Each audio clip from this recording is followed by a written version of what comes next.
Okay, so now, why we actually want to first of all go through this topic, we will touch up base a little bit on that because like most of the engineering department members, like front end, back end people have gone through like computer science course. Most of you already kind of know like what is a software development life cycle like SDLC. But we have few coming from design team. There are a few other members who may not have an idea, or it is also a good chance to just like brush up on what the SDLC is and how we have evolved over the time. So how we changed our processes and where we are currently in the stage, and eventually we'll touch base on what is agile and why we are doing agile. Okay. So first of all, the question comes like, what is SDLC? Like, what is a software development life cycle? So technically, what you can say, in terms of Wikipedia definition of SDLC is SDLC is a process used to plan, create, test, and deploy information systems. So here you start with planning. Any project comes, you first think about the idea of the project and the planning about like what the project is, how big is the project, and who is going to work on it, identifying stakeholders, identifying clients, customers, team which is going to work on it, the time frame that goes into it. So this process is basically initial part of the every project, whether it is a software project, whether it is any project where you need to develop or you need to modify existing software or you need to maybe like just configure existing software. Okay, so everywhere there is always start, which is ideation and planning, where you identify those things, what exactly needs to be done. So this is where we think about what part of the project, and once that planning is started, then we go into requirement elicitation. Requirement elicitation is more or less the part of creating the plan. So once you start planning, then you go into creating a planning and you start thinking about like what exactly do we need to implement, and if we need to implement, what are the constraints that are there, who are going to get affected by this, who are the decision makers in the process. All those things go into requirement elicitation. Now requirement elicitation can be technical in nature, it can be logistical in nature. There are different ways of requirement elicitation, and that's what our BA team does. Once the requirements are elicited and documented, then the next step is basically to create or architect the solution or multiple solutions that satisfy that particular requirement. And here we talk about like not just having one solution but having multiple solutions in place, so that we can then do analysis about what is a cost effective solution, or what is a the solution that will be able to do in much lesser time, where in which solution we have what kind of risks. So maybe depending on all these parameters we may select certain solutions over the other solutions. So that's why it is always good to have multiple solutions in mind, and creating a system architecture of what exactly need to be implemented or how we plan to implement the whole thing. Sometimes if you see in Wikipedia or any document, this same phase like architecting solutions is also mentioned as designing solutions. So what I want to be very clear about is when we say designing solutions, we are not talking about user experience. Okay, we are talking about the end-to-end design of the system, which includes UI UX, but along with that, the most important part is the system design, like how different modules are going to interact and how information is going to flow across the modules which are in the system. Then once the architecture, a specific architecture is selected based on different parameters, we go into the implementation of that solution. This is where the development happens, development, configuration, or anything else, that goes as a plan. So to give you example, what different kind of projects can be there. So when we are working on 3.0 solutions right now, most of the solutions are created from scratch. So this is where we are actually doing the development and making sure the software is created according to our needs. If you think about 2.0 system right now, that's where the more of the maintenance work is going on. So that is where we have change management that is going into the system. We are not creating something totally new. The system is already there and we are doing the change management on top of that system. If you think of any third-party softwares that we use, Namit. So in any third-party software solutions like Zendesk or G Suite, that's where we are more towards configuring this existing software. So we are not developing the software, but we are configuring, we are utilizing components of that. So there are a lot of third-party tools that we are using right now. For project management, we are using GitLab. We have CI/CD pipelines. We are using AWS for deployments. So all these softwares which are already there, we also configure the software for our requirements. So that also becomes a part of implementation. So if you want to have certain type of CI/CD pipeline, we take the existing software and then we configure it as per our requirements. But that also goes through a complete SDLC lifecycle. So this is what happens in implementation. In implementation, it is expected the unit testing that a development team does on the software that they themselves are creating is part of the implementation phase. Then comes the testing phase. Now this testing phase is more of an end-to-end testing or the system testing, where we test the whole system to make sure that it is working as per the requirements. Or here also we can include the user acceptance testing, which is more in terms of like users actually using the system and making sure this is exactly what they needed in the system when they went into ideation and planning.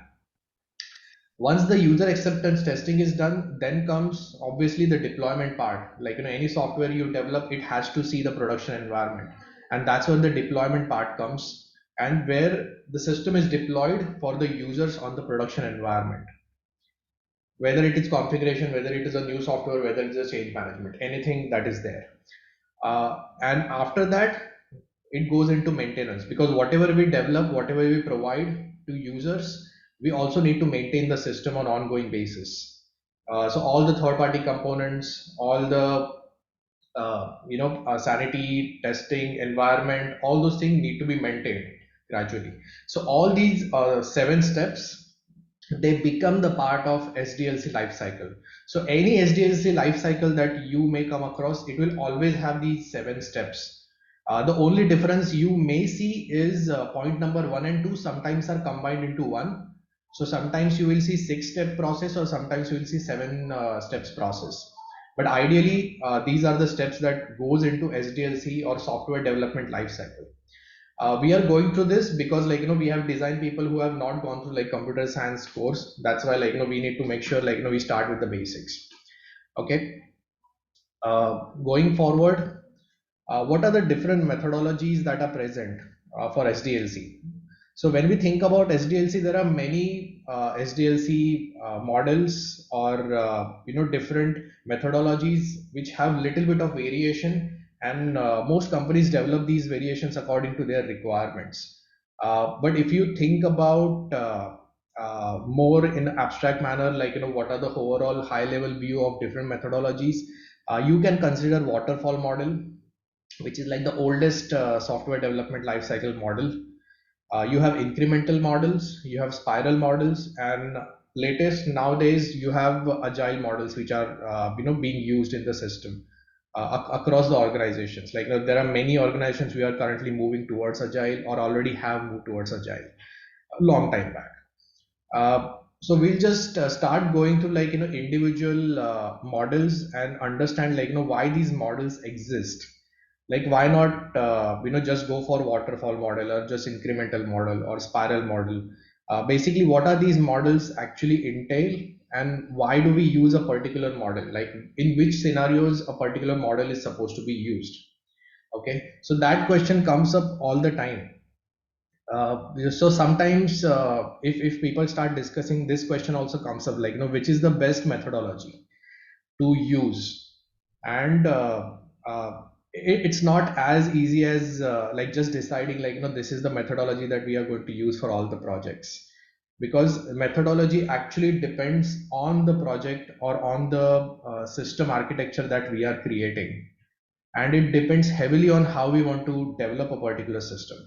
So technically it also depends on a project, also depends on a team that we have, also depends on the organization that work on those projects.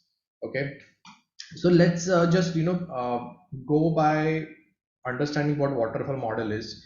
I think many people already know what waterfall model is. This is also considered as a traditional model, also considered as a linear progression model. So here you can say in the chart that we see, you have a very linear way of working things out. So you have requirements, you have design, you have development, testing, deployment, maintenance.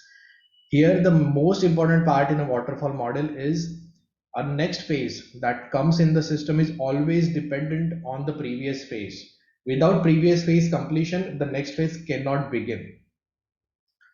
There is no process to go backwards, so it always only goes forward. So you always have to complete the requirement and then go to design and development and so on. You have no way to go back into the process. This process is fully planned, and it also has like a time schedule, also have budgets that go along with it. So what happens in this waterfall model is this is a documentation heavy model. We rely heavily on documentation. We rely heavily on formal approvals on every stage. So when you go into requirements elicitation, you have BRD that you are creating. Now that BRD has to be approved. Then you go into system design. System design is created based on the requirements set in the BRD, and now the design has to be approved. Then based on those designs and requirements, BRD's use cases, the development begins. The development then has to be approved again. Now in this process, what happens is if something has to be changed in development, or you come across something as a new requirement or a change requirement in a development phase, you just can't easily go back. What you need to do is you need to stop the development completely, go back to requirement in the beginning, add those requirements, and again go into design, again go into development. So that is the only way to do this in the waterfall model. There is no easy way to go back. Okay, so this is the waterfall model that you guys know already, because this is what we have been using so far. Okay, till last month we were actually using waterfall model, which you can actually see how that works. So you guys have already used waterfall model. So this is just a explanation of what it actually is. Okay, so now this waterfall model has pros and cons, which are basically everything is linear, everything is documentation heavy, approval heavy. Like everywhere you need stakeholders approval for every stage. Every stage creates a certain type of output document, and that's why what happens is it sets a very clear expectation on schedule, because you have a complete idea of what you are implementing. You exactly know what needs to be done, you know the budget, and you can also figure out the resource requirements, because everything is measured, everything is calculated, everything is planned before you actually start doing the development. Along with this, because you have so much documentation that goes in, so much approval processes that are in place, that helps making sure that you have a good quality of document, the documents are reliable, the source code or the development that is happening, it is good for maintenance, because there is a lot of thought process that goes into it with the documentation heavy and approval heavy process. Also, because you have so much documentation, so much planning, so much scheduling, the progress can be actually measured. So you can actually look at the task list and figure out, okay, this particular project is in this stage. Like, you can say it is 50% completed, it is 60% completed, and the percentages will never go back. The percentages will only go forward. Okay, so that is what are the pros of waterfall model that we all know of. But now when we start looking at like limitations of waterfall model, like because this was a traditional model, what happens is this model is very much rigid in its process. Okay, you don't have any flexibility of making changes, or if new changes come or new requirements come, there is no way to add those new requirements in the existing process. You need to either complete the whole cycle and start a new cycle, or you have to completely stop the current cycle and start from beginning. Okay, so that's why it's very inflexible, it is very cumbersome to add change management when the project is going on. Another problem that happens is something is which is called as like long pole from the project start. So it takes a huge amount of time for actually a product to come out of this process. So the process owners or the product owners or stakeholders, they don't have any visibility of what the product or what is being actually developed. They only can measure the progress, but they cannot actually see the product. There is nothing tangible that is coming out of it till the whole project completes. And at the end, you know, okay, this is what the product is. So if you know, like, from our initial meetings, initial development meetings we used to do, there was a last step, which was implementation meeting, where we used to demo the product. That is what is, happens with the waterfall model. You come along the way till the end, and then at the meeting, new changes come up. And now when these changes come up, you have to again start a new cycle and, start from the beginning by updating all the documents again. So like the whole process repeats. Okay. So that's like a very big problem in the waterfall model. Another problem that we were talking about is like these problems are not discovered mainly during requirement analysis or development. These problems actually get discovered during the user acceptance testing, which is like here, in the process, like, very much towards the end of the development. And what happens is like when the problems are identified in the user acceptance testing, you really have to go back in the requirement and start from scratch. And that is a big problem that happens here. So this model in a way fails to identify the problems that may come up in the future. Another problem that happens again, like, you guys must have seen this, written documentation, like, because this process has a huge documentation going on, but this documentation, especially towards the end of the project, is never kept up to date. So like, during that user acceptance testing or during, the development, some changes may come up, some decisions can be made that we need to do certain things this way. And that time, because the team is focused on development, because the team is focused on testing, the updation of the documentation is never becomes the priority, because the documentation has to be created in the requirement space. So that kind of, takes us a side stage, and over the period of time, you start getting a question whether this documentation is up to date or not. And I think everybody must have gone through the same problem. Like, you open the BRD or you open the use case document, and then you again have a question like, is this updated? Is this up to date? Is this like, does this include everything that we actually developed? And when that question comes up, the documentation that we relied on heavily so much, we spent so much time on creating the documentation, that documentation loses its usefulness. Okay. And then it becomes like a very big problem, like, because you spend so much time, you do certain things in a very rigid form, and now, it's useless. Like, there is no use of that documentation after that, because it's never kept up to date. So that is a big problem.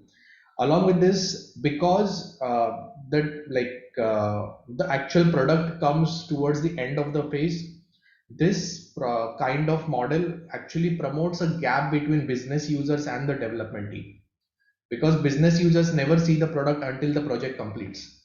And this is where the big problem comes up in the waterfall model, that in the implementation meeting, in terms of our 3.0 knowledge, in implementation meeting we identify a lot of things.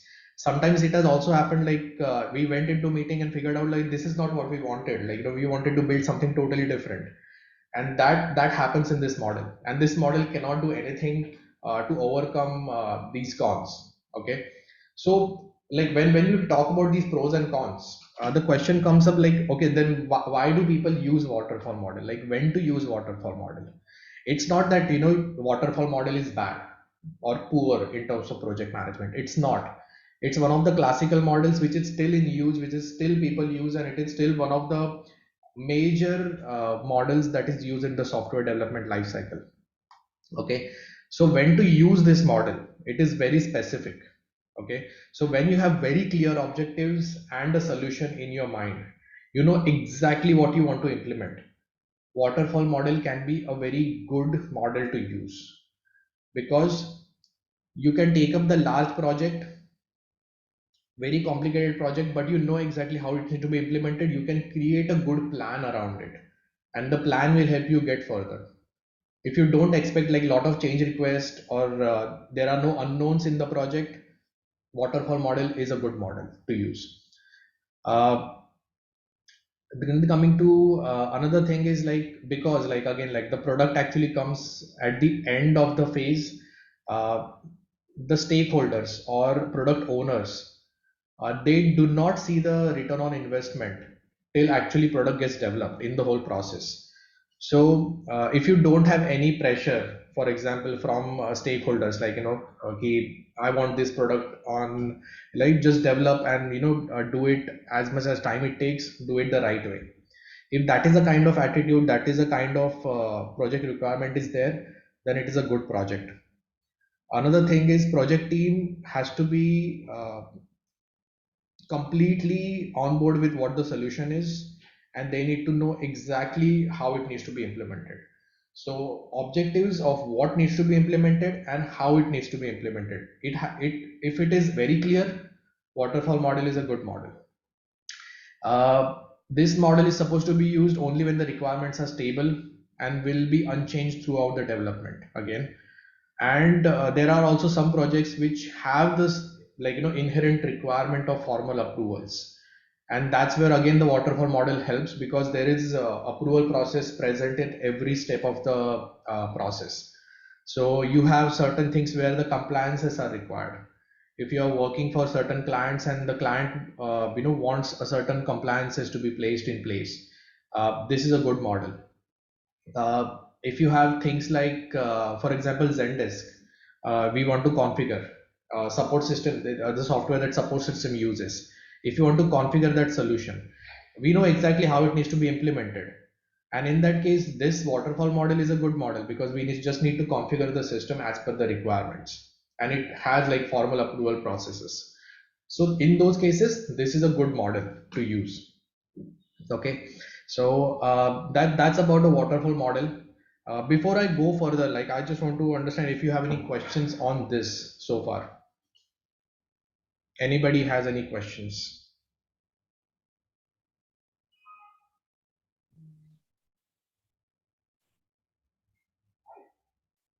Hello? नहीं नहीं मिले. No, no. Okay, all right. So I'll go into the next model quickly. Okay, so based on what we saw in the waterfall, like, there were like a lot of problems that we were facing in the waterfall model. There is automatically people started developing the next version of waterfall model, where they started thinking in terms of like, okay, what can we do so that product owners get a visibility into what is being developed in the product.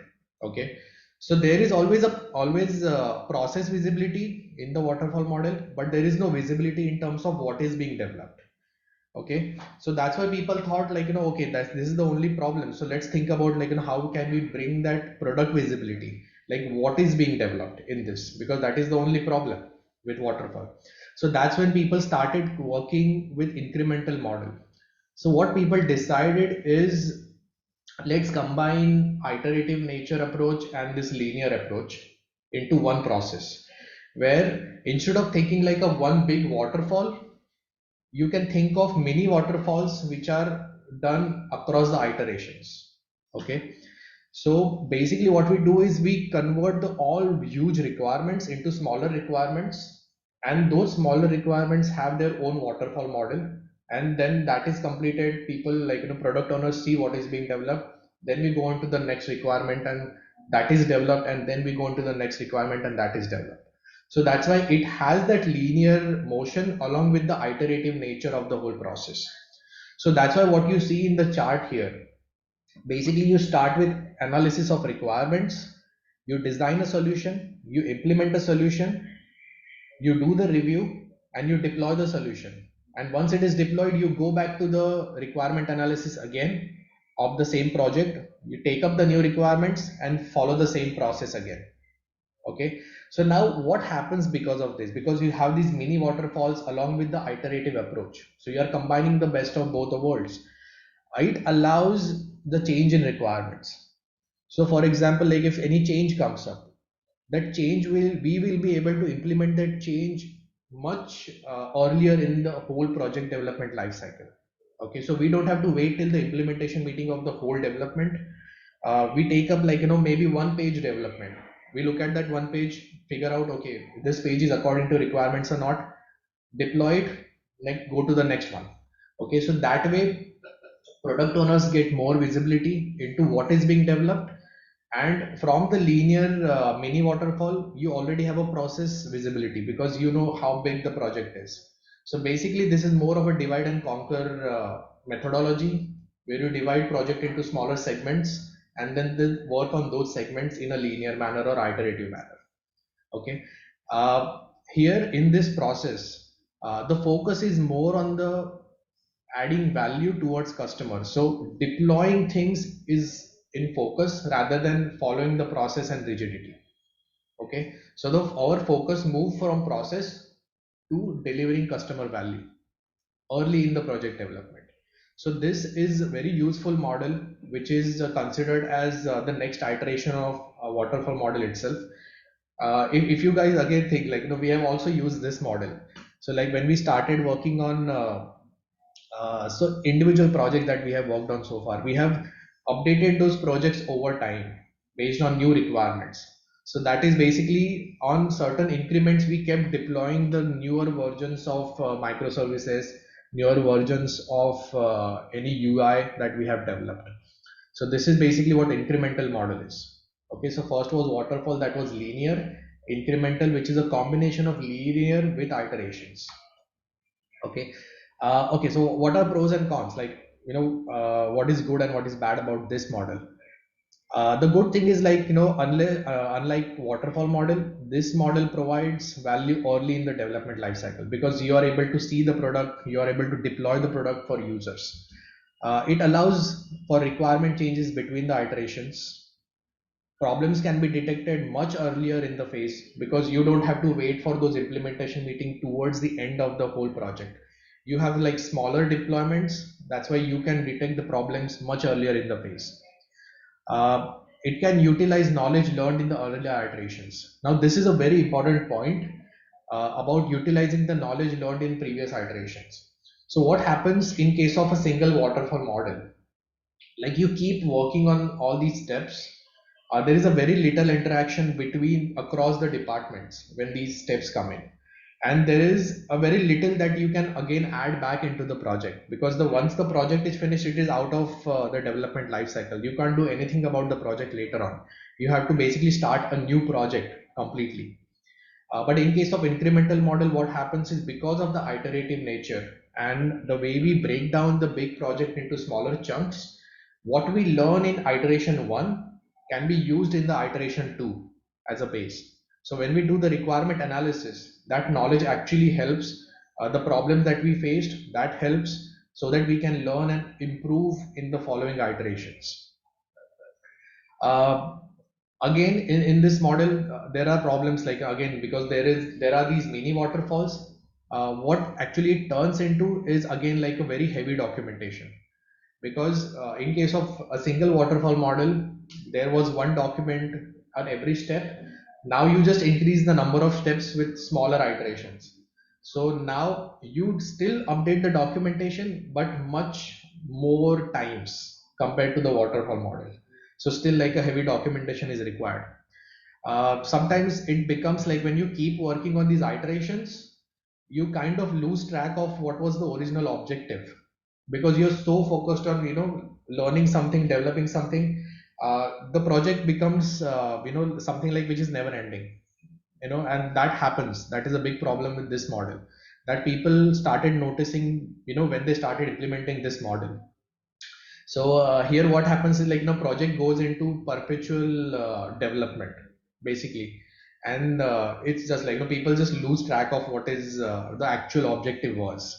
So you go on to implementing something as a scope, but then because the iterations and change requests are coming, you start just developing those things without stopping. That becomes a problem. Another problem that happens here is, I mean, this is like a classic mindset of any team. So if you have any difficult problems or difficult set of solutions that needs to be implemented, those generally get pushed towards the end of the iterations, like future iterations. Like, let's focus on simple things right now. Complex hai, let's put it for like next sprint or next iteration. Let's implement it later.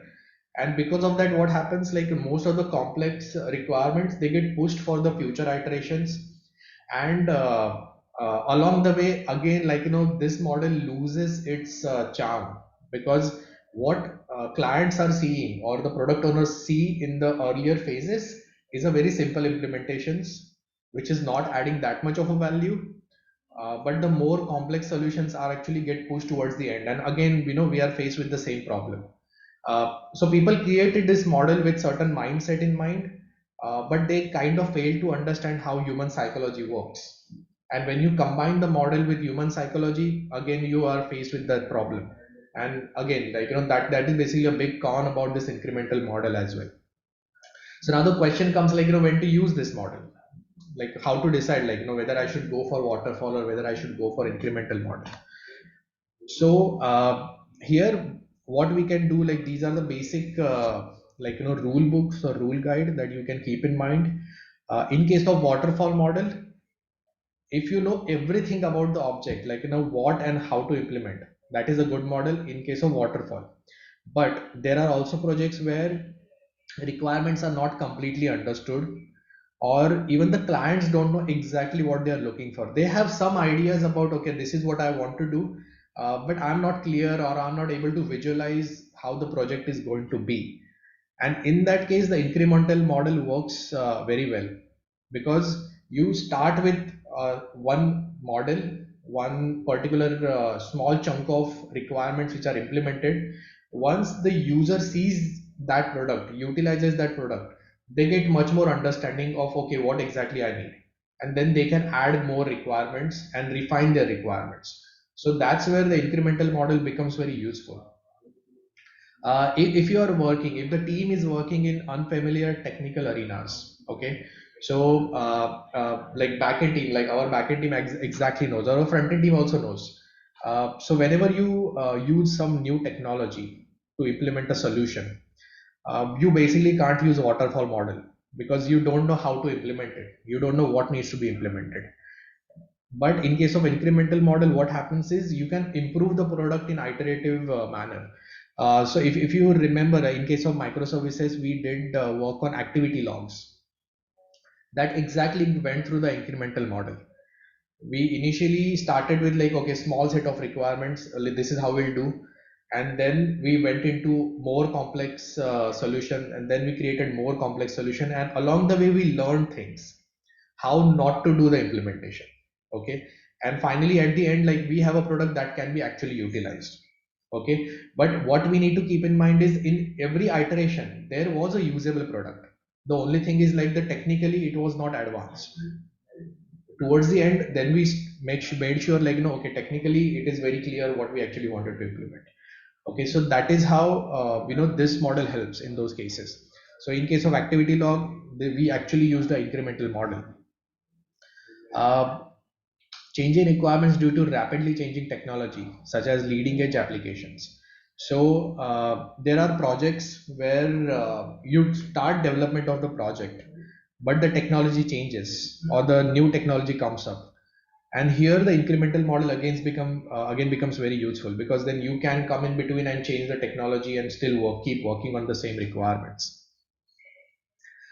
Here business users can be moderately engaged. Okay, so in case of a waterfall model, what we saw is there are requirements, that's where the users are engaged, and towards the end of the project where people are engaged, business users, where they see the demo of the product. So they were only towards like the both extremes. So they were not like heavily engaged in the product development. There was a gap between business users and development team. But in case of incremental model, it is very much required that business users need to be completely engaged in during the time of development, because the iterations are small. Your basically sprints are smaller, and the business user need to be the part of the demo more frequently. So if business users have time, and they can be moderately engaged in the development process, incremental model can become useful. Okay, and also this becomes useful when you quickly need something for a client to see. So if client comes up with the requirement, for example, like they have certain idea in mind, like okay, I want to implement this, but I don't have much time. I need something out there quickly. Okay, and that's where the incremental model again becomes helpful, where we go to person and ask like, no, what are the most important requirements? Let's implement that first, and then we go into increments of the product development. So if you think about like if person wants to go from A to B and they come with the requirement like they want to build a car. Basically this is like you don't go on to building a car. You first ask him like, no, okay, is bicycle fine? Let's implement bicycle first, because that solves the problem of going from point A to B. Once that cycle is there, you understand the problems, you understand okay, what went wrong, what can be learned, new requirements that can come in, and then basically in the next iteration you build something like a bike where you can go in that A to B direction much faster. You again learn from it, you use the technology, you understand the technology, or if you want to change the technology later on, then you build a car and then you build like next iterations of the development. So you will see like this model being used a lot in the manufacturing process, where you need something quickly, but still like you want to keep building iterations over the time, or keep improving the product, or keep improving the market over the time. So this is where like you will see this model being used. Okay. So before we go into spiral model, any questions about incremental model so far? Again, like incremental model is not same as agile. Agile is a completely different set. We will go to that.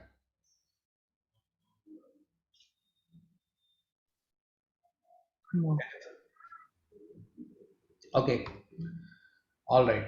So let's think about spiral model. Like in our organization, at least we have not used spiral model, but it is good to just understand like how the model works before we go into agile.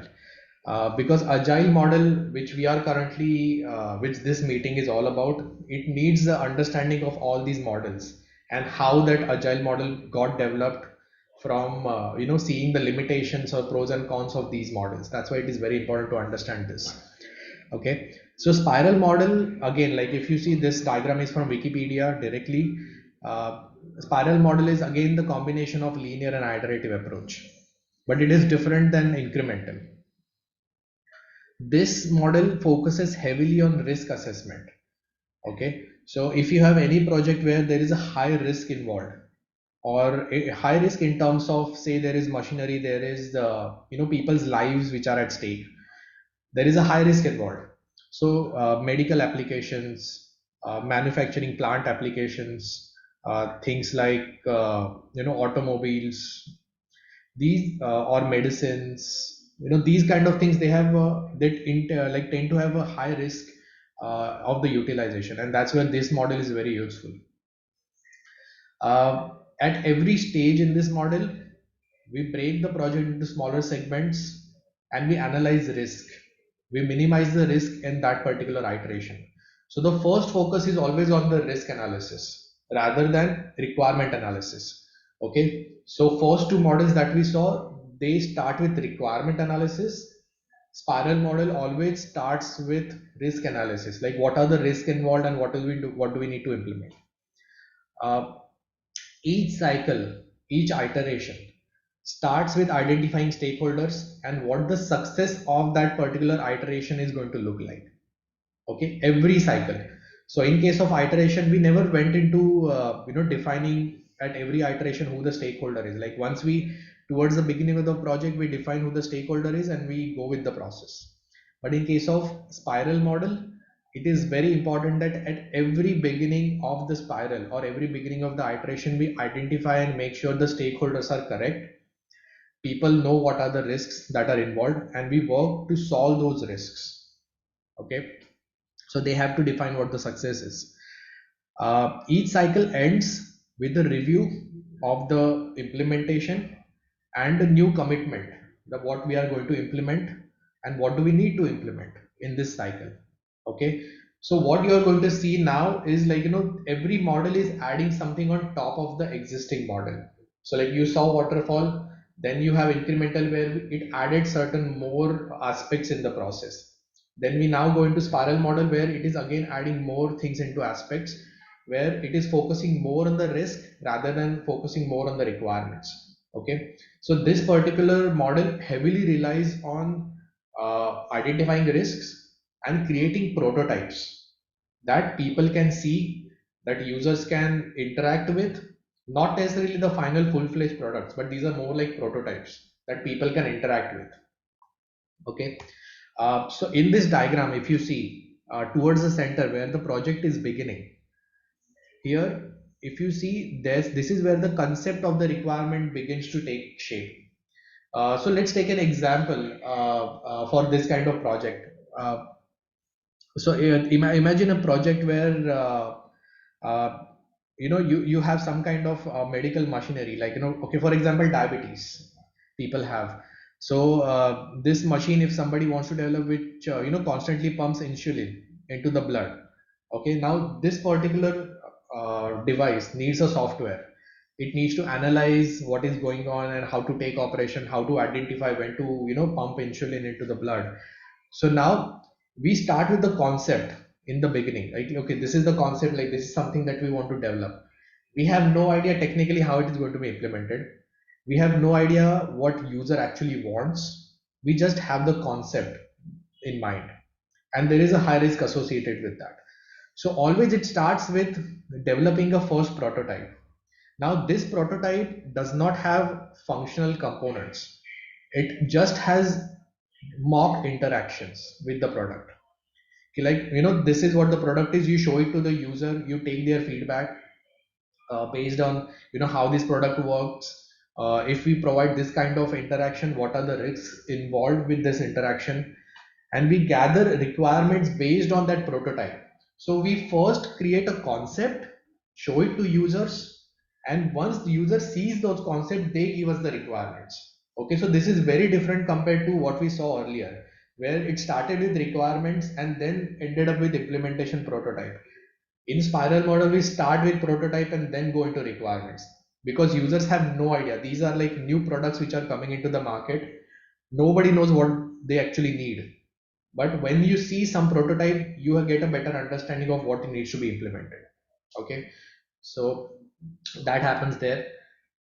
Once those requirements are put in place by users, those requirements are thoroughly checked in terms of risk analysis, verification, validation of requirements. And then the development plan is created to develop that prototype. So this is where you see like the development plan being created. And then here, if you see this area, this is where the actual prototype one is implemented. Okay, from that particular small area to actually making a functional prototype. So now this functional prototype is still a prototype. So this is a prototype 2, for example, which is a bit more refined. People understand what they are implementing. Again, it is shown to the users. Again, it is shown to the product owners, stakeholders, how it is going to look like. This is what it feels like. This is how you interact with the product. Again, the requirements are refined. Again, validation is done on those requirements. Risks are identified in that project. And then you go into creating a test plan around those prototypes. So here we start with the development plan in the previous iteration. The next iteration, we are going into the test plan. And now when we develop, now this prototype becomes more useful, which can actually become a part of daily life. And you can go into beta testing. You can onboard some users who want to utilize or who want to test this product, and they go into testing that particular thing. And these iterations continuously keep going on, okay, till you have a functioning product that you can go or take into the market. Okay, so anything which is developed for the first time, for example, where nobody had any idea how that is supposed to be created before, it generally always goes through this kind of spiral model. So like when for example, like Wright brothers came and they started building first airplane, they probably went through the spiral model in that case, because they started with the concept. They created prototypes and many prototypes. Finally, the one prototype is actually worked. Okay, so if you take like Edison's bulb, again you have a lot of prototypes before you finally see something actually working. So these like groundbreaking technologies or something new which is created generally go through spiral models, which again are the big projects and there is a heavy risk involved. Okay, so again going into like what are the pros and cons here, uh, because this is where you start with implementation and then go into requirements. Users very early in the stage see what they are going to get. They get to interact with the mocks, and that's why it is very accurate in managing and mitigating risks which are inherently involved with the project. It is very well managed, so that you don't have any risks which are towards the end of the project. All the risks are basically tackled by creating that mock that is shown to the users. uh, Again, because it starts with mock, issues are identified very early in the stage and solved very early in the stage. Estimates near the end of the projects are very accurate, because every time you are building a bigger and bigger prototype, you exactly know how much time it is going to take towards the end of the project. Maybe not in the beginning of the project, but as you start getting towards end, you know exactly what is happening, because you have gained all that knowledge, understanding. uh, a very early involvement from developers increase the success of design. So when I say design, it's a system design, because developers are involved in the beginning before we even have the requirements. We create a mock with the help of development team very early in the stage. Developers basically know what needs to be implemented. So instead of business analysis taking the requirements and passing on to developers, developers themselves are understanding the problem and creating solutions around it by creating a mock and creating prototypes. That's where the success is also becomes higher in these kind of projects. Again, so there are some problems with this as well. Again, in the beginning you have no idea of what you're implementing, so obviously it takes a very long time finally till you see the product.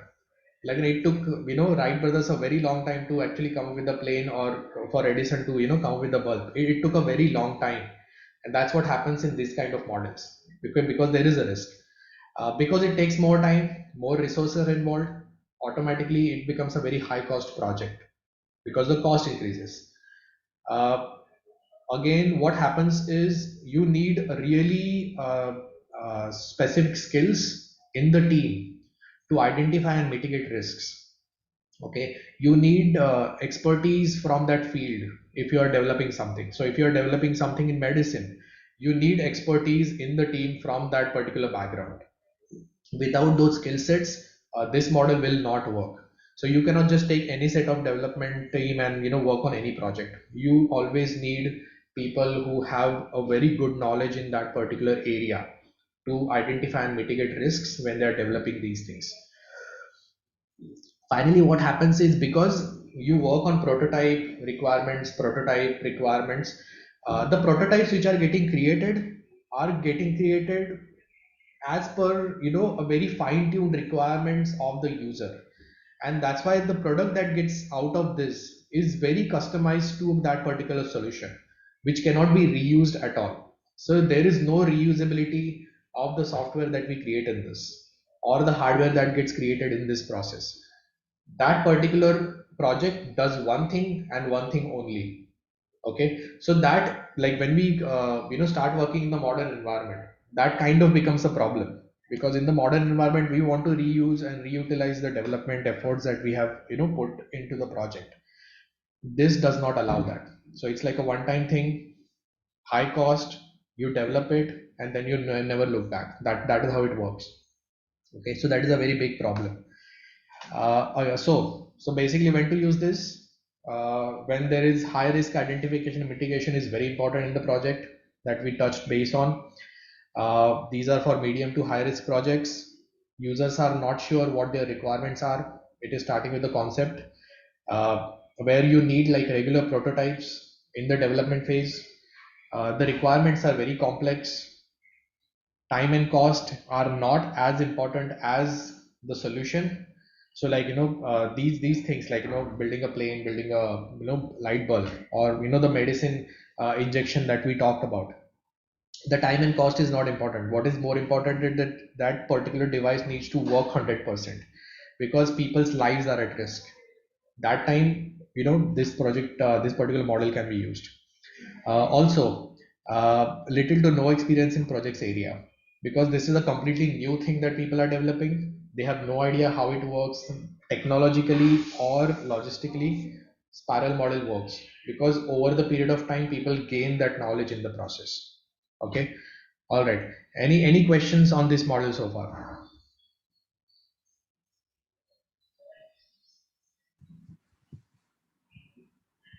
No. No. Okay. So now we are going to jump into Agile. Ashwini, I think अपना 1 घंटा पूरा हो गया. Should we do another meeting for Agile, या फिर just continue with this? It will take probably 20 minutes more.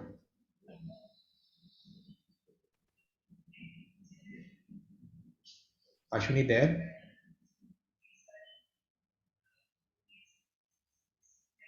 Hello. उनकी आवाज नहीं आ रही.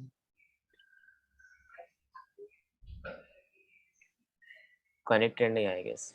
Connected है Okay. लेकिन. Anyway, like, what do you guys think? Like, it is going to take 20 minutes more. Should we do another session or should we continue with this session? Let's Cut it. continue करते हैं. फिर वो Okay. Let's continue then. Yeah. All right. Because then later on we can have like a question answers. Okay. Yeah. Okay. So now coming to Scrum model. So this is something that this meeting is all about. But I needed something to build up to this Scrum model. Like, why did we come to Scrum model? So now these three models that we looked at, like waterfall, incremental, spiral model. Now you know pros and cons and when to use those models. And this is where, when I start explaining what the Scrum model is, you will get much better understanding of what exactly is happening. Like why the Scrum model was even created. Like, what is the problem? Okay. So in Scrum model, basically, when you can go to scrumguide.org. That's where, like, these two guys, they have defined, like, what the Scrum model is. Okay. So Scrum model basically, first of all, like, do you guys know what is Scrum? What is the word Scrum? Hello?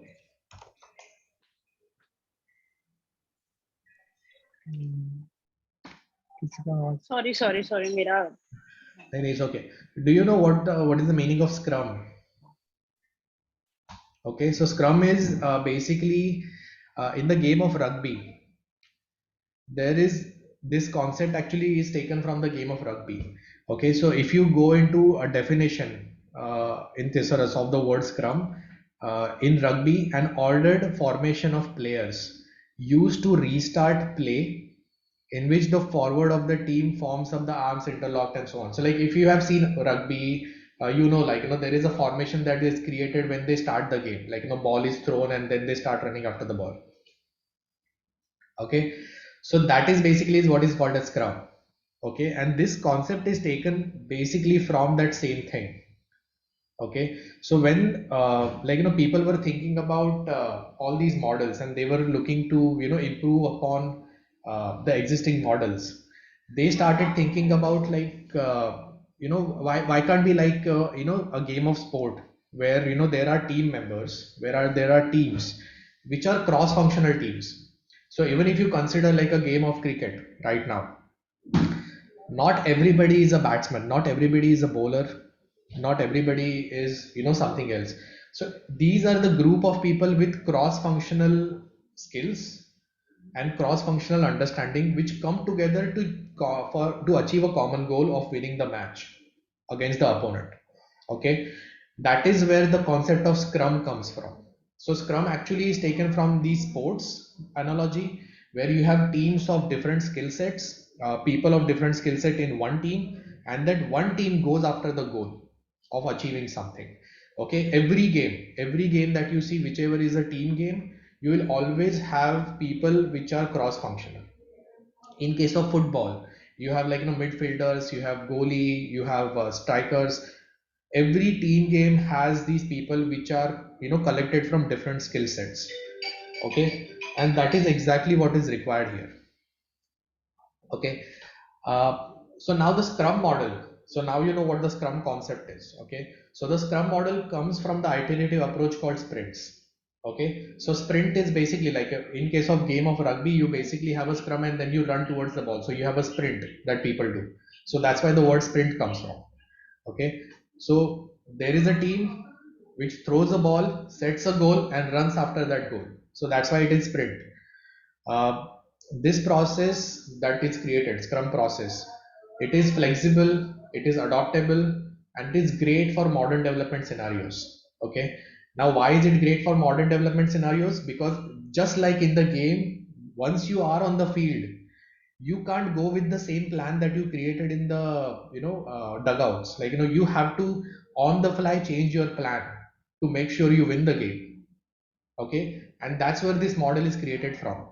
So you are able to react to the requirements of that particular game and change the requirements, change the attack analogy, create a plan on the fly as a team together. So you will always see like okay, towards the end of the match, like people come together and they discuss like how it needs to happen, where the fielders are going to be. Captain comes to bowler and asks like what is the fielding that you want, how do you want to attack this particular thing. Exactly what happens in case of scrum. Okay, all right. So here, this particular model, it values individuals and interaction between the individual people over the process rigidness. Okay, so even if there is a process in every game, that process is kept aside. The more importance is given to people, the team members and the team's interaction with each other. That is the most important thing, because in any game you see, the better teams which win those games have better communication and interaction with each other. Okay, so just think of it as a game. It values working software always over the comprehensive documentation. It values responding to change over following a plan. Okay, so again, like in case of game, if you see, you go with a plan, but how the opponent interacts with that plan, your plan needs to change. You cannot stick to the same plan. So if the environment changes, your plan has to change. Okay, if there is a rain, your plan has to change. Now you do something else. And how you interact and how you change that plan in that sprint itself, that is more valued, instead of just going with the same plan in mind.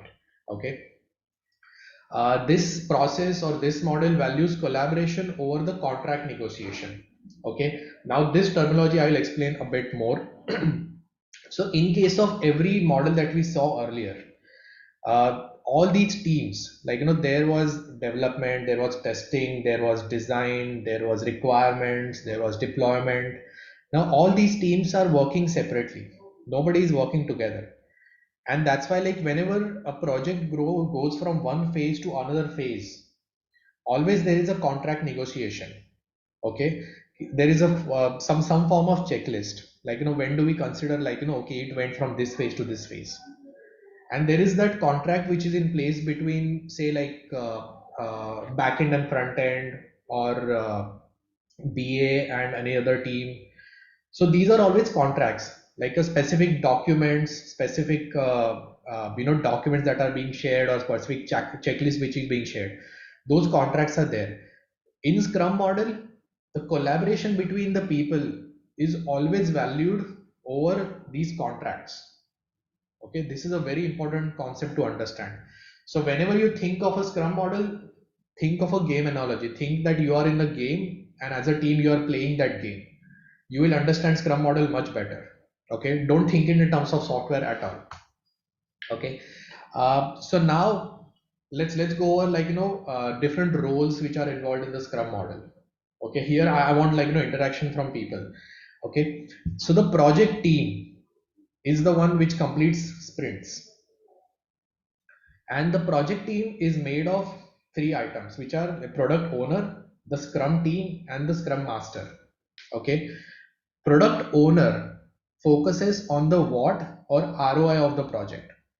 So, in terms of game analogy, for example, if you see the product owner could be the team manager, or it could be the team owner, or it could be the coach, which is product owner.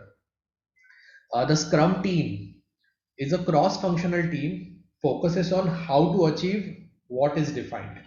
Okay, so product owner defines the goal. Okay, we want to win certain number of matches, or we want to win certain number of trophies, and that is basically the ROI, return on investment behind the project. The Scrum team, which is there, again, it is cross-functional team. It focuses on how to achieve that goal. These are the people who are actually playing the game. Okay, and in that Scrum team, there is one member who is a Scrum master. Think of it like a team captain. The Scrum Master focuses on removing roadblocks, setting the time frames, and providing visibility to product owners. Okay, so Scrum Master is nothing but a collaboration between the product owner and the Scrum team, so that the communication can flow directly between the teams. But the most important thing and activity of a Scrum Master is to make sure there are no roadblocks for the team to achieve the goal, and they set the time frames of okay, in how much time we want to achieve that goal. They provide visibility to product owners about like okay, how much is the product is completed, like what is left, what are the roadblocks, how we are going to complete that, how much time it is going to take. So this is basically where the whole communication passes through. Okay, so in currently, like last this month, like when we started working on these projects, you definitely have seen where Ashwini and me also told many team members in the communication not to communicate directly with me or Ashwini. Always go through Scrum Master. Always go through DRI, which is directly responsible individual, and your team leads. Okay, there is a reason behind that, because that is one communication channel which is there. So all communication needs to go through that channel. The Scrum Master needs to know what are the roadblocks. They need to know exactly how much time it is going to take, and they are the ones who are going to let the product owner know of the roadblocks so that it can be like solved in that case. Okay, so these are different roles which are present. So when you work in this project, it is very important to understand which role you are currently in. Okay, so most of you are going to be as a Scrum team, which is cross-functional team, working towards a goal and focusing on how to implement that solution, how to implement what is required.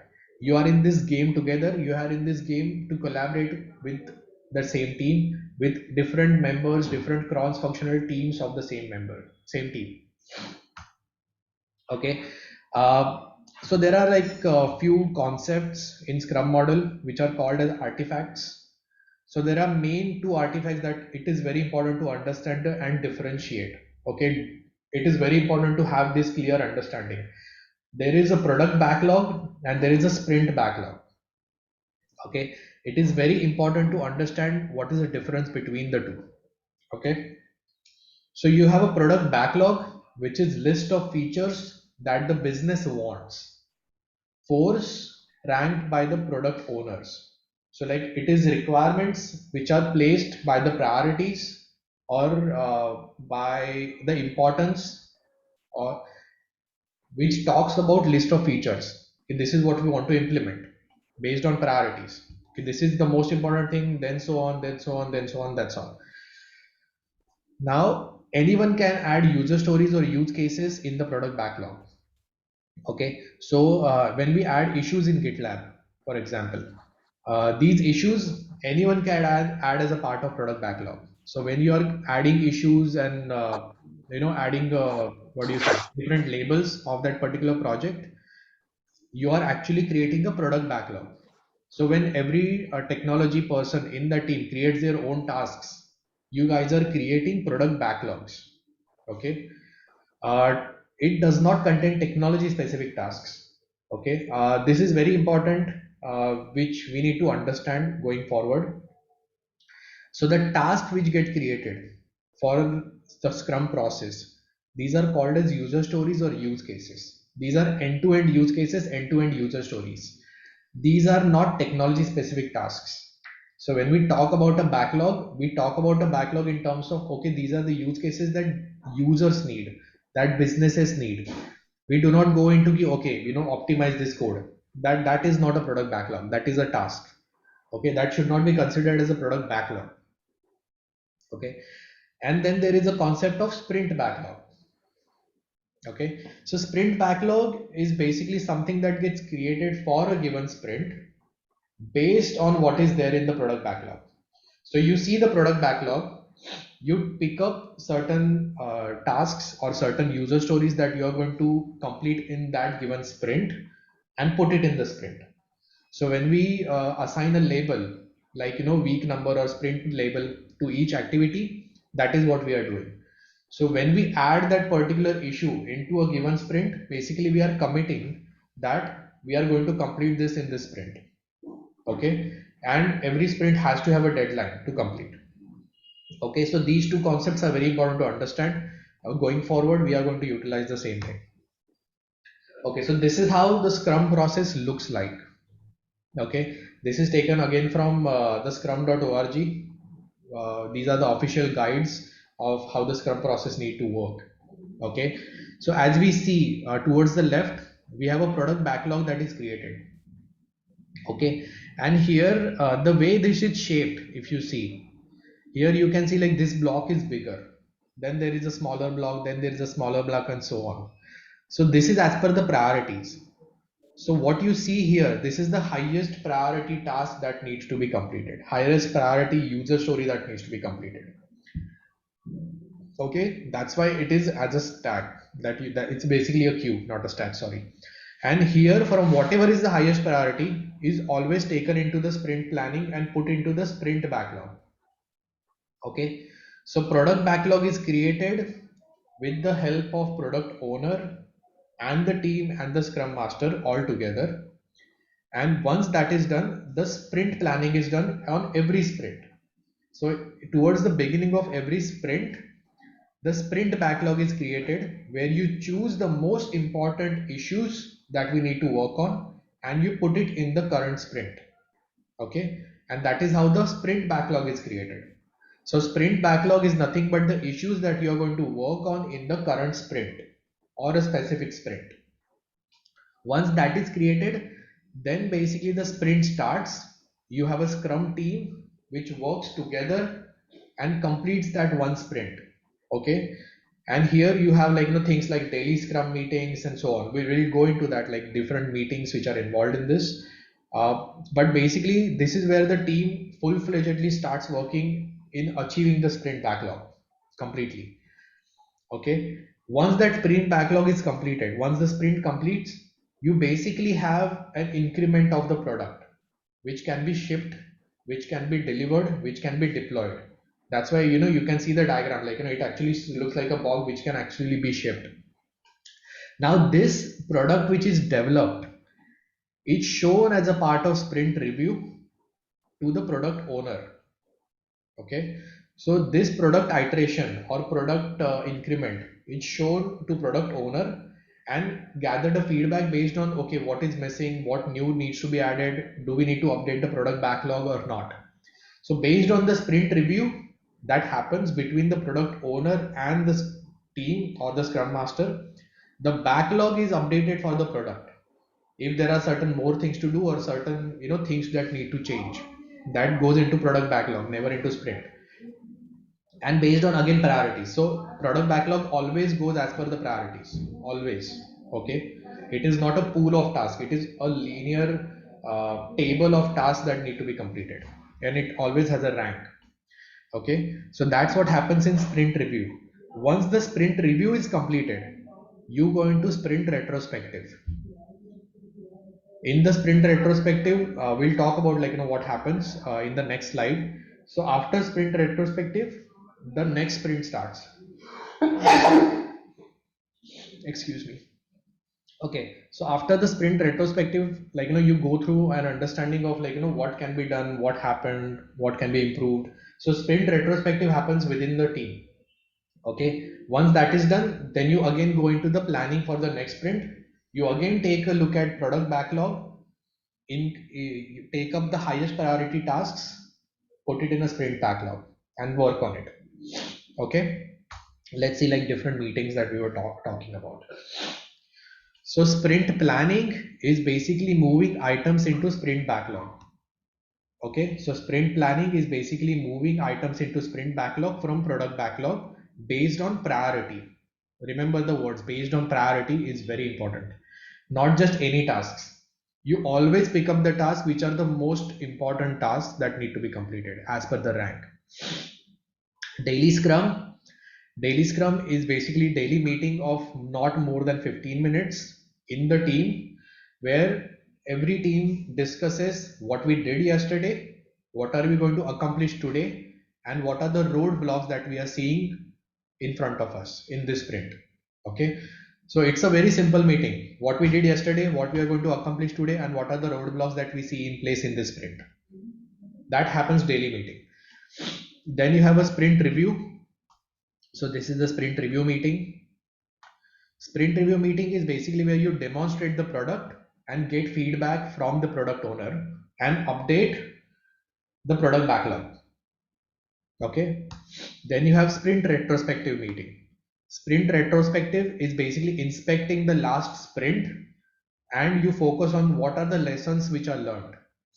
Okay, so here we are not talking about the product lessons, we are talking about the process lessons. Okay, what can be done better, what can be improved. Okay, so these are about the common knowledge that gets created within the team. Okay, and then you have product backlog refinement.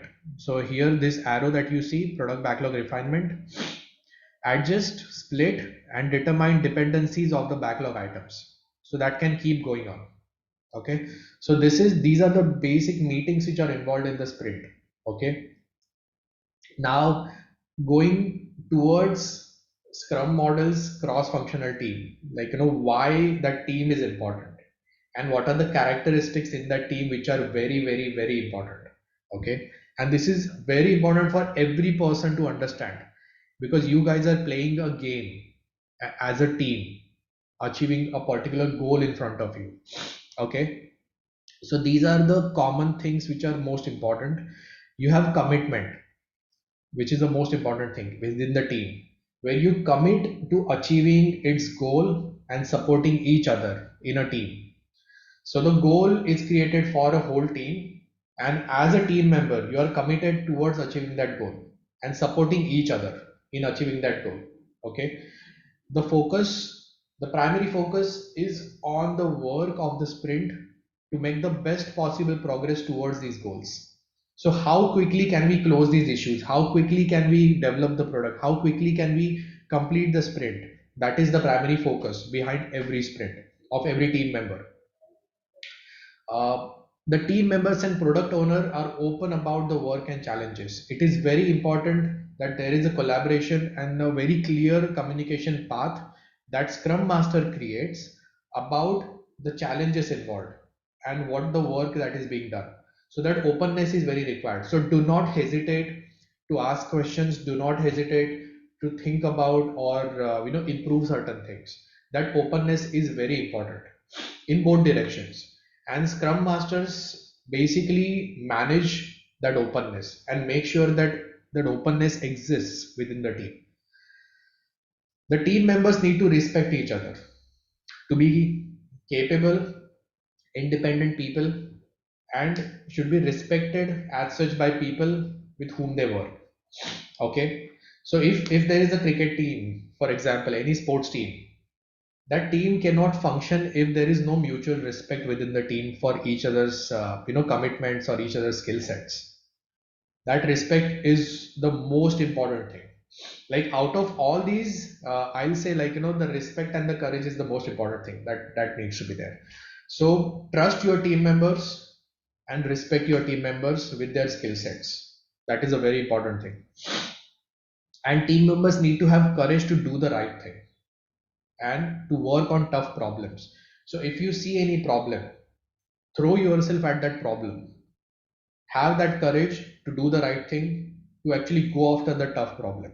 Okay, because we want to solve those problems together. So when you collaborate within a team to find a solution to a particular problem, have a courage to speak up. Okay, always share your ideas, always speak in the meetings. It is very important that you have a fluent communication going on. And all these things, like, when you see commitment, focus, openness, respect, and courage, it is very important that Scrum Masters enable these qualities in the team. Okay, so if you see any game team, captain defines how that team's commitment is, how that team is focused. Is that team very open about what they want to achieve, and is there any problems?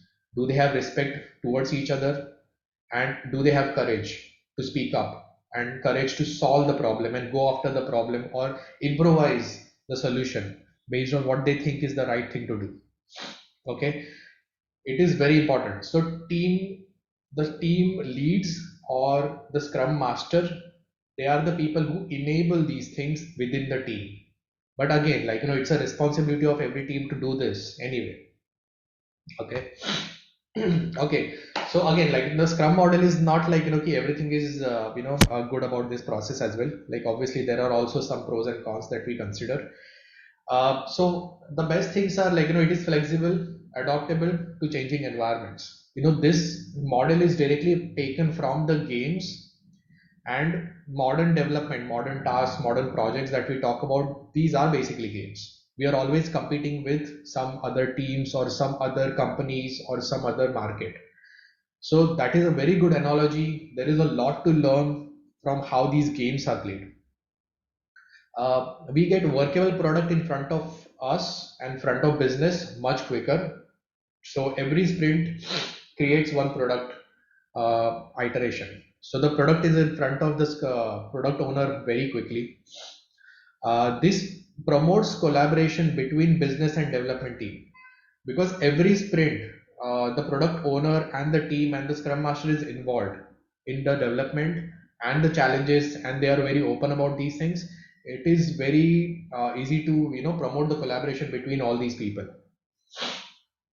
Because of the daily scrum meetings, daily feedback and daily progress about the roadblocks is achieved. Like, we exactly know what are the roadblocks and we exactly know what the progress is. But again, like, there are also some problems that come with this. So because, like, the product backlog can keep updating, generally it can go into the scope creep. Sometimes turn into a never-ending project. So it is very important to define a project and the boundary around it, so that we don't, it doesn't lead to the scope creep when we are going into the sprint review meetings. This Scrum model relies on commitment of all team members. Okay, if there is even one person who is not committed inside the team, it fails the team. Okay, so it is very important that every person, what we saw here in the Scrum model, the properties of cross-functional team, everything is important for this process to work inside a team. Without this process does not work. Okay. This process can be challenging initially to adopt and train in an organization. Okay. So as we see, like, we are, like, I think 15th day in the process, and we are still talking about, training the organization and people inside it to work on this in a better way. So obviously, like, initially it takes time to make sure, like, everybody knows what is going on, everybody is on board with, what exactly needs to be done. Because the teams are defined in the beginning of the sprint, any change in the team during that project can have drastic negative effects.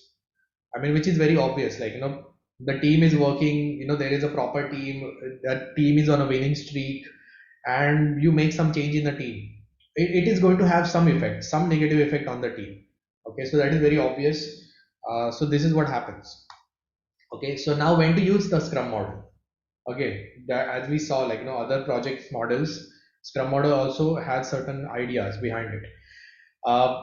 So the project is unpredictable and will have changing requirements. Scrum model is very good model in that case, because it has that iterative nature along with it.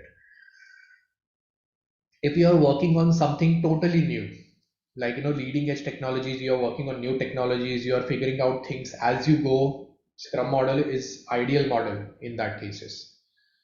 Organizations if organization has experienced Scrum Masters, which we are in the process of developing right now, this Scrum model works very carefully. Again, like the Scrum model basically depends on the Scrum Master. The better the Scrum Master is, the better the Scrum model works. Uh, Business has experienced resources that can dedicate time to the project. So as we have right now, in all the skill verticals, like, back end, front end, design, BA, we have lot of skill sets which are present, and every person has a good amount of experience in their own skill set. So now we can actually bring these people together and have that cross-functional team. So this is the right way to achieve that cross-functional team. Once you develop the skills, then you create that cross-functional team. You don't just like get people and then train them ki, okay, how to play in the game. You first figure out ki, okay, are you a bowler or are you a batsman, and then based on that you take that person as a part of the team. You don't first create a team and then train somebody to be a batsman. Okay, so that's what we are talking about here. When there is a pressure to create product much quicker, or a tangible product on a quick time or a lesser time, this process works very well, because there is always that visibility towards the product and towards the process in the whole process. Okay, so that's when we should go for the Scrum model, and that's when we decided we need to go towards the Scrum model. So we have used waterfall before. In 3.0 we have used incremental model before. We have used spiral model before, in a way, like it's as a combination of incremental and spiral before.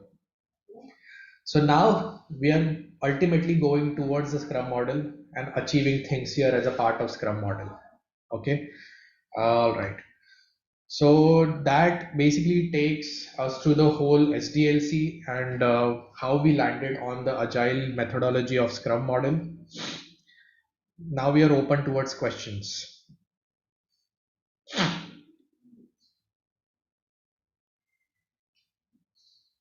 Now you can start your cameras. That's fine. We'll go into question and answer session. अच्छा, आपने एक चीज बताया कि this is taken from sports kind of stuff, ठीक है? तो हमने देखा है कि जो प्लेयर है दे वांट्स टू विन, मगर every time like in cricket someone wants to bold out someone, और वो नहीं हो पाता है. तो what is impact of that in this agile और scrum methodology? Yeah, so see, like like again, like because you started with the game, let's go in that direction. So the captain comes, and there is always, like, if you're bowling as a team, you're fielding, so you are looking to take wickets, and Yes. the bowler goes with certain plan in mind. Okay, they are improvising, they have that skill set.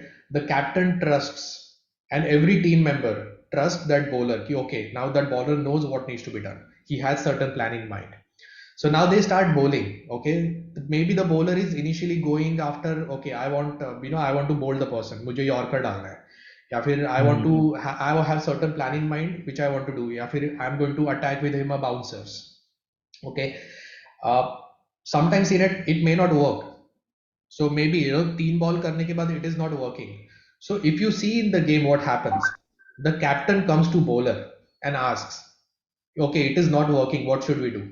You will see अपने case में, like keeper comes, some of the fielder comes, they come together, they change the plan. They think about, okay, this plan is not working, maybe we need to do something else. They will update certain field positions, and then the bowler will accordingly bowl, so that a ball can be caught by a fielder in certain direction. So they are going to put pressure from certain direction कि okay, यहाँ पे मैं ज़्यादा fielder लगाएगा, and I'm going to bowl in certain direction, या फिर मैं certain swing bowl करेगा, which will cause the batsman to play in a certain way, and the ball will go to a certain fielder. So this is where the whole teamwork happens, collaboration. Okay, now in this planning, which is dynamically changing during the game, during that particular over, you will not see coach coming in or a team manager coming in and telling them what to do. This is completely what the team decides internally. Okay, so this is how it happens. So now you can see, like, the exact same terminology, you can see the game how they play. That is exactly what happens in the Scrum methodology in the team. So if you are faced with a particular problem, you should ask for help. See, the courage part हम लोगों ने जो बोला, like speaking up things. Every person should have courage to speak and say कि okay, I need help. There is a roadblock. Okay. The courage is shown when you ask for help. That is the true form of courage. So when people ask for help, the team comes together, figures out how to tackle the problem. You know, maybe I need to change my plan, ye change plan karega, and so on. Not everybody has a right plan, but when they collaborate, they can figure out whose plan is better, which plan has a better chance of winning, and then go after that particular plan. So that's exactly what the team does. Think of it like a game. Like you will understand Scrum process much more faster. Whichever game you are familiar with, like, you know, some people are familiar with cricket, some are with football, you know, but obviously it needs to be a team game, not like a chess, one-on-one. Yeah. All right. Any questions?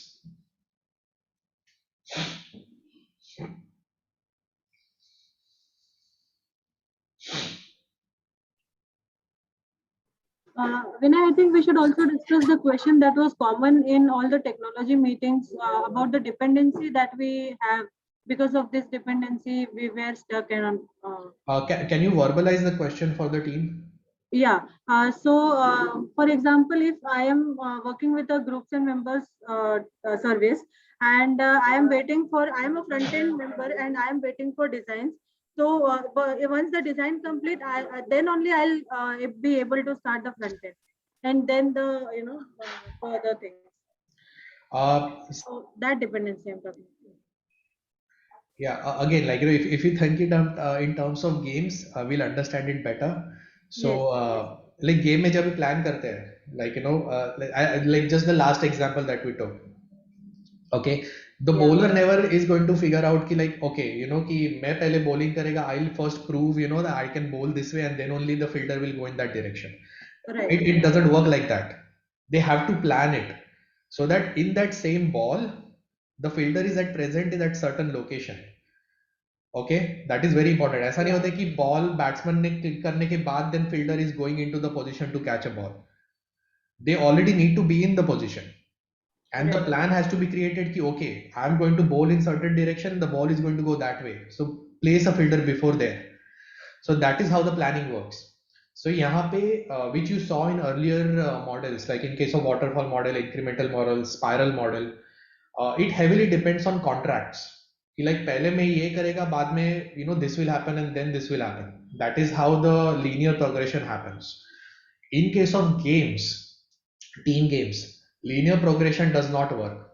It never works. Right. You always have to have collaboration where most of the things happen simultaneously and you attack a problem simultaneously. So that's what we need to do in these kind of situations where, to give example, like if you need certain things to be done, certain things to be developed, you come together, you create a plan. Okay, I'm going to implement it this way. You implemented it, you know, that way. So now we are on the common ground. Okay, like this is how I'm going to do it. This is how you can do it. And once you create a plan, everybody starts work at the same time. They don't wait for each other to complete the task. They start work at the same time and go after the problem. Okay, so that is basically a shift in mentality at to some degree, because, you know, we have worked in a waterfall model and incremental model for a very long time. Obviously it is going to take some time to get used to this, but always there are some key points which you can keep in mind. So anytime you think about dependency, anytime the word dependency comes into the discussion, either directly or indirectly. So directly matlab somebody is saying like, okay, there is a dependency, or indirectly it may come up in terms of, like, as Ashwini said, like, you know, if somebody is waiting for design, somebody is waiting for API to complete. Now what happens is, like, these are indirect dependencies which are getting created in our mind, you know, because we are already trained to think that way. Okay, so this may happen and we may not even realize that we are adding dependency. But as a team, we need to pay very close attention in the daily Scrum meetings are we creating direct or indirect dependencies during the discussion? And if you come across that, have courage, come forward and say that, okay, let's not think about that. Maybe let's think in a different direction. Let's see how we can think by removing the dependency. Can we, like, जो ये काम हम लोग step by step करने वाले हैं, can we achieve that work simultaneously at the same time? Okay, so have those discussions within the team. Okay, so that is how you basically work on it within the team. And in some cases it may happen, like, when it comes to dependency, like when we discussed, there was some external team dependencies. Okay, so we needed certain things to be completed from Ansh UI components library. So in that case, that's a completely different problem altogether, which has nothing to do with the agile methodology. But just to mention how we are going to tackle that problem is, instead of having a fixed people who can only work on that technology, we are opening up that technology so that once we create a documentation, anybody can work on it. So we just add, like, more documentation in place so that standardization comes in, and then there is no people dependency when it comes to a specific knowledge. So that's how we're going to tackle that, which is already in process. Yeah, Malika. Yeah, I have one question. Like when you say about design that, FE is dependent on design. So, but the design is approved by the project owner. If supposing I come to a conclusion, okay, how do we remove the dependencies that simultaneously, like just say 4-5 screen, we have 5 screens. So like, one screen we get approved. Yeah. And Yeah. so, but the product owner, like, it'll become difficult for that person. Yeah. Then Yeah, how do we- I got your question.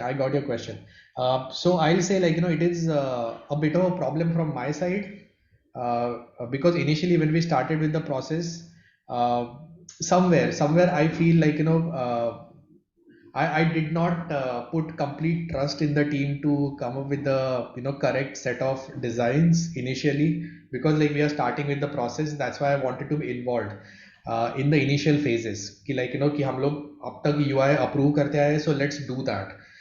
So I was hesitating somewhere from my side to completely go out there and completely start with the process.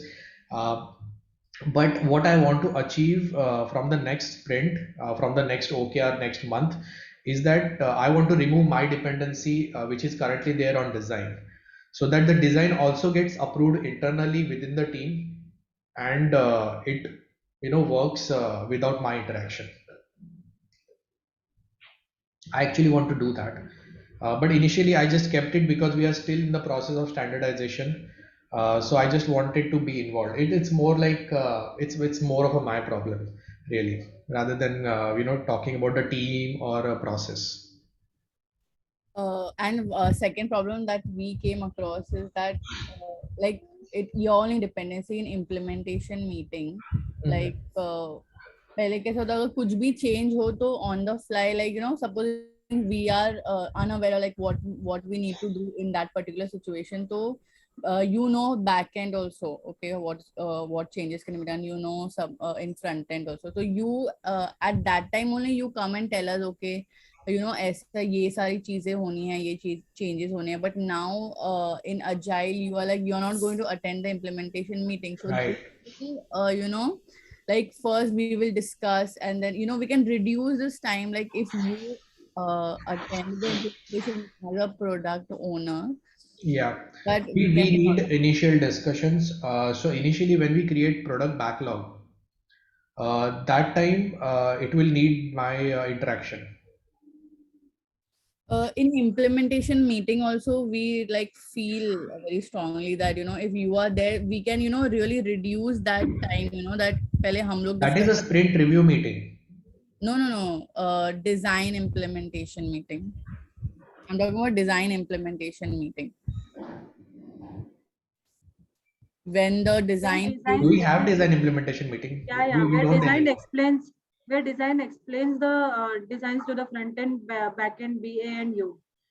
No, now we don't have design implementation meeting. In Agile, we cannot have design implementation meeting. So the moment you think about design implementation meeting, you are indirectly creating a dependency. Think it in that sense. So if you are saying कि like जब तक implementation complete नहीं हो तब तक we are not going to go forward, that is indirectly creating a dependency. Instead of that, maybe think in this direction कि okay, let's divide the problem in multiple parts. Okay, so generally the way our CRUD system works, we have like a dashboard, we have edit screen, create screen, and so on. So think of it as like a use cases. Okay, so use cases में आता है like okay, so dashboard is one of the use case where all the related use cases are there, that people should be able to see the list of items, search through the list of items, should be able to configure the items, should be able to click on create, should be able to see empty screen if there are nothing. These are the use cases. So if you divide those use cases in different small segments and then go after it, that will be much more useful. So like if you divide the project into sprints and say like okay, so dashboard, everything, design, backend, front end, BA quality check, dashboard का हम लोग first sprint में complete करेंगे. So now you just reduce that problem into smaller chunks, which is higher priority, completed first, give a demo of dashboard, done. Now go to the next screen where you go into the create workflow. Create workflow का demo दिया, complete, done. Then you have a edit workflow. Edit workflow is another use case जहाँ पे उसका create किया in particular sprints, complete and give a demo. So that way we have to think about it. So it is very important. Like इसके बाद भी like we will go into the training from next month. So currently still we are thinking in terms of technology tasks. Okay, so this was one of the main points in the presentation as well. कि like tasks जो हम लोग create करते हैं, those cannot be technology specific. Those have to be use case specific, and there is this specific reason behind it. The moment we add technology task, we are creating dependency. So that's why Scrum process में generally technology task add नहीं होते हैं. Scrum process में always user stories add होते हैं. So the user story is going to sound like user must be able to access dashboard, and उसके अंदर everybody works. Okay, that one task now everybody is working under it, जिसमें smaller chunks आएंगे, जहाँ पे you have like okay design कर रहा है, फिर उसका design standardized है, API standardized है, front end standardized है, and how we can achieve that one use case together and deliver it as a package. Okay, so इसके लिए we will definitely go into another meeting with Scrum Masters, जिसके लिए हम लोग specifically will go much deeper into how to break the problem and how to create a product backlog. The second session is still missing. We are going to have another session about how to create a product backlog. Okay, so जहाँ पे I think we'll be able to answer that much better. Abhi, if I start explaining how to divide the product backlog, it is going to take more 2 hours. Okay, one more question. Now you're saying that we will not have implementation meeting. So this meeting, we should like use, like if suppose I am working on one particular microservice and if some other developer wants to work on that, who doesn't have knowledge about it. So that meeting used to help us to understand that, कैसे काम करता है ये, what is the design trying to tell you and stuff. So that particular thing will be missing then. No, so what you achieve instead is standardization. Where right now the way we are talking, right, कि हम लोग pay attention to the way we speak. Okay, so when we say कि like the knowledge उसको देना पड़ेगा. So if we have a meeting, then it is easier to give that knowledge to the person. What we are talking about कि either we can remove that requirement of giving that knowledge to somebody is by creating documentation, by creating standardization, so that the knowledge doesn't even require to be given. That exists in the document or in the standardization. Or what you can do is, don't think of implementation meeting as one big implementation meeting. Think of it as smaller chunks of demos. कि हम लोगों ने dashboard का एक किया, create workflow का, तो use case wise start thinking about कि how do we achieve a particular use case in the design, how do we achieve particular use case from the backend perspective. That way, again, like this is more related towards creating a backlog, जो हम लोग जाएंगे again, we're into another meeting with Scrum Masters.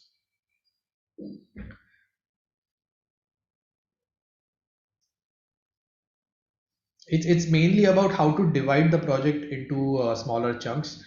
We are so used to thinking in terms of task in terms of technology. It is going to take a bit of a training, bit of a time to actually convert ourselves into user stories and use cases. It is going to take time, and I know that I'm totally fine with it. That's why what we wanted to do in this process is initiate the process this month so that team gets accustomed with how the process actually works, and understands what are the problems. So exactly these problems that we are talking about right now, iske solution you will be implementing it in the next month, because in next month we are not going to create technology tasks, we are going to create use cases. And that time you will change, you will see the change how it happens in the whole breakdown of breakup of all the product backlog, how to create a product backlog and how to achieve a sprint backlog based on those priorities. So from the presentation, if you see, we are still not doing product backlog, and we are not assigning priorities to product backlog yet. So we are going to start doing both of these things from the next month and next OKR.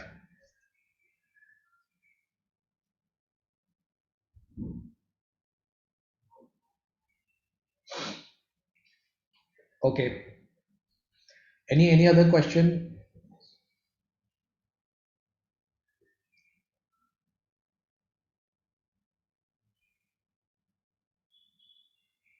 Hello.